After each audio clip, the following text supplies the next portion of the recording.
Hello and welcome back to Roast the Week. So much to talk about this week, including a new segment at the end of the show, so stay tuned. But before that, the Black Lives Matter movement has quite rightly continued to make headlines this week, with people out on the streets protesting against racism, and I don't think that's a particularly controversial thing to do, although some people seem to disagree.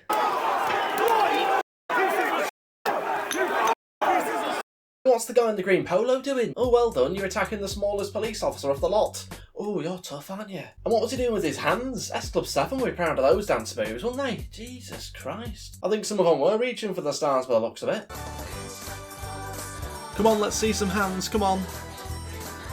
He wasn't the only person making themselves look stupid this week. Here's another man who's also passed his sell-by date. And that's why we're here, to say it's wrong to desecrate the statue of Winston Churchill, because he killed Hitler. Whoa, I'll stop you there, big boy. Winston Churchill did not kill Adolf Hitler. He killed himself. You're acting as if they had some sort of duel at the end of World War II to decide who won. That didn't happen. Churchill was in charge when we won the war, but that doesn't mean he killed Hitler. That's like saying Donald Trump killed Epstein.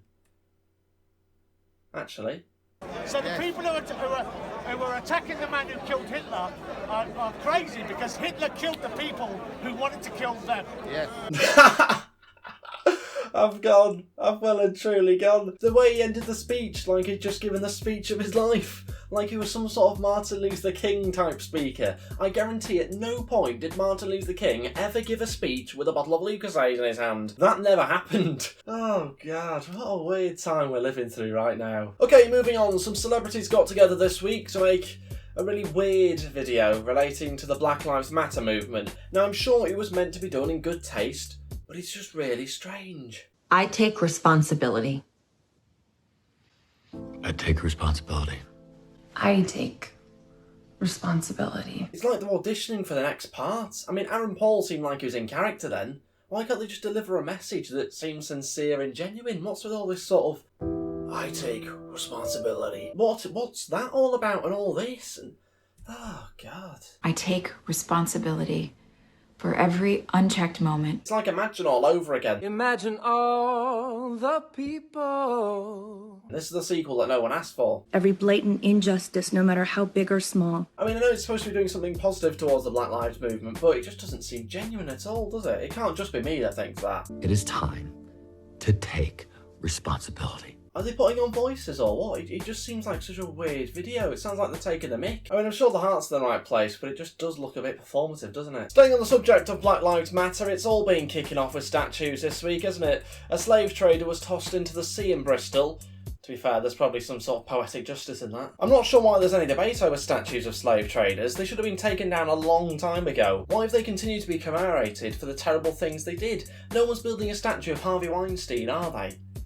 Although, to be fair, we probably wouldn't have enough resources to do that. There was also a monument in Newcastle being protected by some patriots called Gray's Monument. I mean, it's 250 foot tall, lads. It's not going anywhere anytime soon, is it? No one's climbing up there without a ladder. I think they also failed to realise the guy that they were protecting actually helped to abolish slavery, so why would he be attacked? Again, do your research. You just wasted a bright and sunny Saturday afternoon there, lads. Anyway, let's move on to Jake Paul. He was at it again the other week. Of course he was. For those of you that missed it, he decided to put himself right into the middle of all the looting that was happening in order to document it.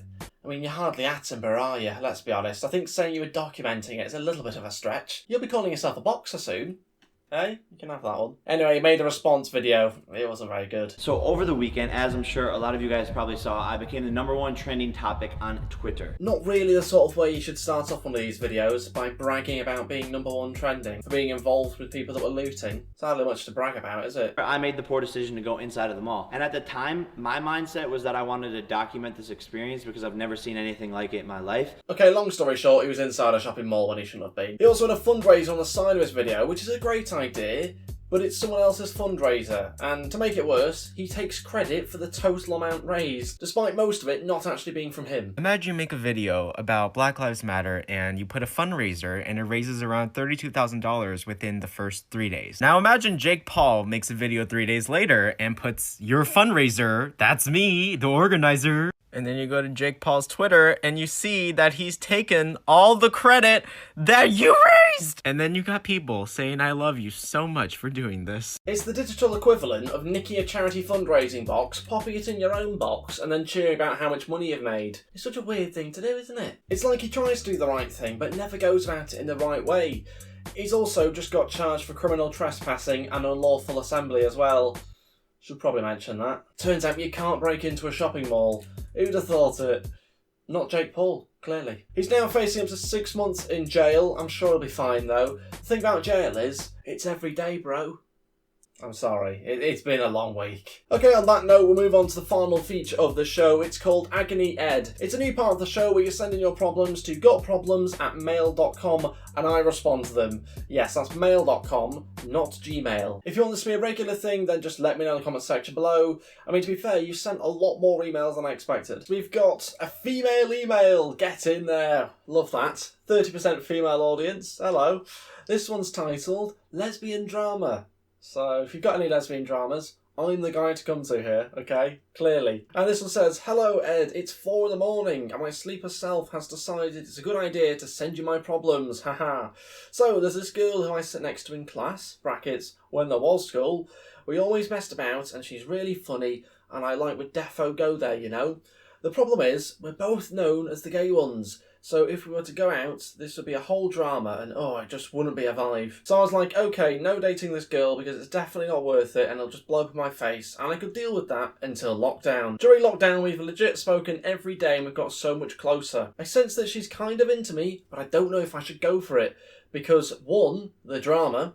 2, what if she's not actually into me and I've just ruined a pretty good friendship? And 3, do I even like her or am I just bored? Please help. You know it's desperate when I'm emailing some random dude from YouTube who I don't even know about my problems. Lol. Thanks, smiley face. Also, I love your content. It's legit god tier viewing, so keep on doing what you're doing, dude. Thank you very much. I am going to call you Miranda. Okay, Miranda, let's sort out this problem, shall we? Do you get with this girl? Do you try and make a move with this girl or not? It's essentially what you're coming to me to ask. I mean, you've said here, you're not really too sure what to do because of the drama. I mean, what drama is it going to cause, realistically? Do people really care at school? I mean, maybe for the first few days or first week, possibly, people might talk about it. But after a week, no one else really cares, to be honest. So if you want to get with her, or you think that you're interested in her, go for it. You know, what's holding you back? What's the worst that's going to happen? You break up, and maybe you could be friends after that. Or maybe not. Maybe it'll become really sort of nasty and vicious. But, let's focus on the positives. Maybe you could go on to have a successful relationship. So, fingers crossed. Go for it, though, Miranda. Go for it. Right, so we've solved that one. Any more lesbian dramas, feel free to email in gotproblems@mail.com. Okay, so let's read this next one out. There's a lot of women's problems here, and I don't mean like that. I mean as in like getting with girls and stuff like that. And again, I'm the guy to come to quite clearly. So this one is from a guy that I'm going to call Fred. Fred says, I don't have any luck with women. They ignore me. I dress fashionably to attract them, but it doesn't work. I'm in my late 20s and I haven't had a girlfriend yet. And I don't want to die alone. I want kids and grandkids. Help me. Quite a simple one there from Fred. What's really the problem here? You're in your late 20s, you haven't had a girlfriend yet. What's the problem? I mean, you've said yourself, I dress fashionably to attract them, but it doesn't work. Maybe you're not dressing fashionably then. Maybe that's the problem. Maybe in your mind it's fashionable, but in reality, you're going around in bootcut jeans. They might actually be in fashion at the moment. I don't know what's in fashion. Don't come to me about fashion, okay? I'm sat here in a black t-shirt and shorts. But I am going to answer this. I am going to help you out here, Fred. Fredster. Freddy. It's not even a real name. But I mean, it's not all about fashion as well. Hopefully you've got some sort of personality, ideally. But at the same time, just go out and meet people. Just go out and just chat with people. What's the worst that can happen? Find a social situation where someone's up for a bit of a conversation. You can get to know them.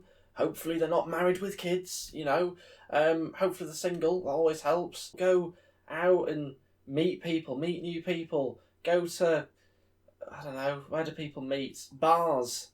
Where else do people meet nowadays? It's literally bars and Tinder, isn't it? That's literally it. That's a bit depressing. You might just die alone. You might have to face that reality, Fred. But, Fingers crossed you don't. Let's move on to the next email. Okay, this one is from Sven. It's a very, very similar email. I've had a lot of these emails, to be honest with you. Hi, my ginger friend. Thanks for that. Was just wondering, as you are a clear ladies' man, cheers, how should I go about approaching a woman I like? Great. Well, Sven, you've come to the right guy. I think when it comes to approaching a woman that you like, you've got to assess the situation. It's very similar to the lesbian drama one. You've got to assess the situation. You know, is there any sort of mutual feelings there or not? Are you even chatting? Does she even know your name? Does she even know who the hell you are? Or are you just a little freak that she occasionally sees on some nights out? Okay, so you've got to assess the situation a little bit here. You know, find some sort of way to create a conversation. And then through that, hopefully you sort of work out, okay, can I make her laugh? Is she enjoying the conversation? Is she interested? Oh, okay, suddenly she's buying you the drinks. Hello, now you're throwing them back. Ding dong. Before you know it, she's interested. She's sold. Girlfriend, married, kids, dead. Sort of how it goes, isn't it? Yeah, there you go, Sven. Some more advice for you there. Take that. Oh, no, this one's really, really bad. This one's pretty bad. Okay. Wow. So this one is from a guy I am going to call Nigel. And Nigel says, so recently my girlfriend has moved in with me and my flatmate as she was struggling at home. Everything was fine for the first few days. Then I went into the living room after sleeping with my girlfriend and he just turned and asked me if I'd broken the bed. He also had the TV on mute and the living room door wide open. Me and my girlfriend are now both conscious every time we do anything that he is listening. Any help would be appreciated. I really enjoy your channel, pal. Keep up the good work. Wow, okay. Nigel, this is a very, very difficult one. Okay, so you've got your flatmate listening in to you and your girlfriend.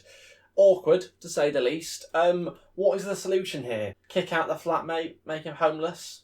You know, let him live on the streets? Something like that? Or, alternatively, you could confront him about it. You could say, hang on, Andrew, why do you keep on listening in on me and my girlfriend? Andrew's getting worried. He's been caught red-handed. So, what's going to happen next? Does he confess? Does he go, yeah, I've been listening to you, get over it? Or does he try and pretend he's not been? So this is the next stage you've got to look out for, Nigel, alright? Is he in denial that he's been listening in to you? Or does he just go, yeah, I have, so what? I've been enjoying it. Now this is the awkward bit, because if he's a good friend, then what do? Do you cut him off? Do you just go, that's a bit weird, let's just leave it out, come on? Or do you kick him out of the house? Now, I don't know about you, but in this situation, I'd be tempted to kick him out. But at the same time, it's not always practical. Someone's got to pay the rent. And unless it's your girlfriend's going to chip in, then, you know, you might need Andrew to sort of chip in with a few quid. So I think the solution to this one is confront him about it, speak to him about it. Why are you listening in to us having intercourse? Okay, can you stop it, please, Andrew? Would be what I'd probably say to him. And then see what he says from there. If he goes, yeah, I have been listening to you, get over it, then probably want to find a new flatmate, would be my advice. Hopefully that's okay for you, Nigel. Okay, finally, we'll end on this one. This is so weird. Okay, this one is from a guy I am going to call Scott. Scott says, I poked my girlfriend's eye with a carrot after pulling it out the ground. I lifted it out, it looked funny, so I went to hit her with it. Brackets, I know, normal. And it hit her in the eye. She had to go to hospital because it started bleeding. She's semi-okay now, however she hardly talks to me. Help. Thank you. Right, okay, so you've poked her in the eye with a carrot. Now, I can't say I've ever been in this situation before, to be honest with you, so I can't draw on any experiences here. But one thing I would say is, she hardly talks to you, yet she's your girlfriend. Maybe want to check if she is still your girlfriend. Okay, I'm a little bit worried for you here, Scott. Tell her to get over it, to be honest with you. It's just a carrot. You're just having a bit of a laugh. I don't even know how you make her bleed by poking her in the eye with a carrot. How hard have you poked her in the eye with it? Do you know what I mean? How hard have you ramming it into her face? So I don't know why she's getting so angry about it. Unless she's blind, in which case, you know, that would be pretty annoying. But again, you'll know better than me the situation. Has she overreacted? Or have you now blinded her for life? Again, hopefully not. Ask her, have you got over the fact I poked her in the eye with a carrot yet? And maybe she has. Maybe she hasn't. And on that note, we'll end Agony Ed there. Thank you very much for your questions. Get sending your questions for next week at gotproblems@mail.com. If you want to see this become a regular thing on Roast the Week, then just let me know in the comments section below. Or maybe you want it to be a separate show, I don't know. It's a little bit difficult because I don't think that many people are going to click on a video titled Agony Ed. I don't think that's really going to get the views in, is it, to be honest with you? So I might just stick at the end of Roast the Week. But anyway, thank you all so much for watching. I'd really appreciate you dropping a like if you got this far in the video. Also, feel free to hit the subscribe button if you're new to the channel. And we're getting very close now to 35,000 subscribers, so I'd appreciate it if you could go ahead and click that button. Also, feel free to follow me on Twitter and Instagram at GameFaceHD as well. Links to all that in the description below. My @name and my channel name will be changing tomorrow, so Tuesday I'll be changing to Just Ed. I'll be launching the new name and new branding. And yeah, that'll be done, I think, before I go live on Tuesday at 7 PM. So join me there live at 7 PM. I'll be changing the channel name, and yeah, we'll have a chat over there as usual. Thank you all so much for watching. I'll see you guys next time. Goodbye.